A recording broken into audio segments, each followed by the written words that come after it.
முன்னாடி வர்ற படத்துலலாம் ப்ரெக்னெண்ட்டாக இருக்கும்போது குழந்த பிறந்துட்டு அம்மா மோஸ்ட்லி இறந்துருவாங்க. என்னைக்காவது யோசிச்சிருக்கீங்களா ஏன் அந்த அம்மா இறந்து போகிறாங்கன்னு? இந்த இன்சிடெண்ட் நடக்கிற வரைக்கும் நானும் யோசிக்கல.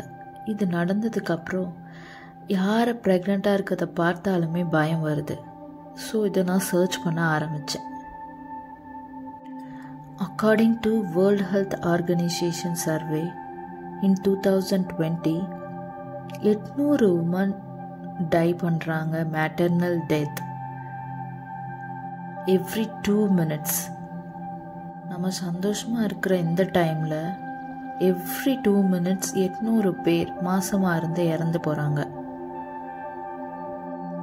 95% of maternal death low income கண்ட்ரீஸில் தான் நடக்குதுன்னு சொல்கிறாங்க.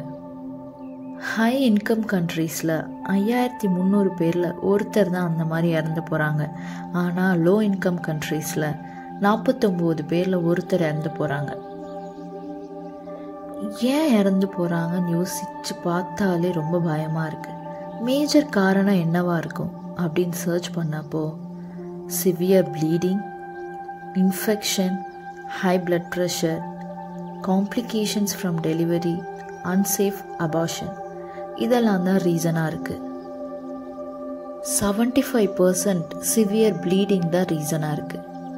ப்ரெக்னெண்ட்டாக இருக்கும்போது பிளசண்டா அப்படின்னு ஒரு பாட் கர்ப்பப்பையில் உருவாகும். இந்த பிளசண்டா வழியாக தான் குழந்தைக்கு ஆக்சிஜன், ஃபுட் எல்லாமே போகும். குழந்தை பிறந்ததுக்கு அப்புறமா இந்த பிளசண்டா தானாகவே சுருங்க ஆரம்பிக்கும்.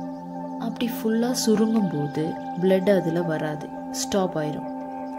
பட் இதில் சில பேருக்கு அந்த சுருங்குற தன்மை குறைவாகும்.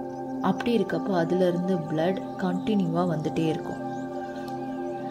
இப்படி பிளட் கண்டினியூவாக வரனால ஒரு ஹெல்தி உமனாக இருந்தால் கூட சில மணி நேரங்களில் இறந்து போயிடுவாங்க. அவங்களோட அஜாக்கிரதை, no proper education, mental health and surrounds health இதுவுமே ரொம்ப முக்கியமான விஷயம்னு சொல்லுது. Mental health and surroundings. இன்னும் யூட்ரஸ் வீக்காக இருக்குது, uterus trauma, blood clotting condition. சில பேருக்கு பிளட் கிளாட் ஆக டைம் ஆகும். ஓகே, இது யாருக்கெல்லாம் வரலாம்? நிறைய பேருக்கு வர்றதில்லை. ஆமாம், நிறைய பேருக்கு வர்றதில்லை. பட் சில பேருக்கு வர்றது, அதையும் தடுக்கணும். யாருக்கெல்லாம் வரும்? மல்டிபிள் ப்ரெக்னன்சியாக இருக்கவங்க, ட்ரிப்ளட்ஸ் அண்ட் மோர் பேபி இருக்கவங்க, பேபியோட வெயிட் ரெக்கமெண்டேஷன் விட அதிகமாகும் போது, லேபர் டைமை விட அதிகமாக இழுக்கும்போது, இந்த மாதிரி கண்டிஷனில் இது ஏற்பட வாய்ப்பு இருக்குது. எல்லாருக்குமே இது நடக்கும்னு சொல்லலை. ஏன் நார்மலாக இருக்க எல்லாரையும் பயமுத்துறேன்னு நினைக்காதீங்க. எதையுமே தெரிஞ்சு வச்சுக்கிறதுல தப்பு இல்லை. இது முன்னாடியே உங்களுக்கு தெரிஞ்சால் இன்னும் கொஞ்சம் பெட்டராக இருக்கும். உங்களை பெட்டராக கேர் பண்ணுங்கள். ஃபர்ஸ்ட் ப்ரெக்னென்சி, செகண்ட் ப்ரெக்னென்சி எல்லாமே சேம் தான். ஃபர்ஸ்ட் ப்ரெக்னென்சி கொடுத்த கேரை செகண்ட் ப்ரெக்னென்சி, தேர்ட்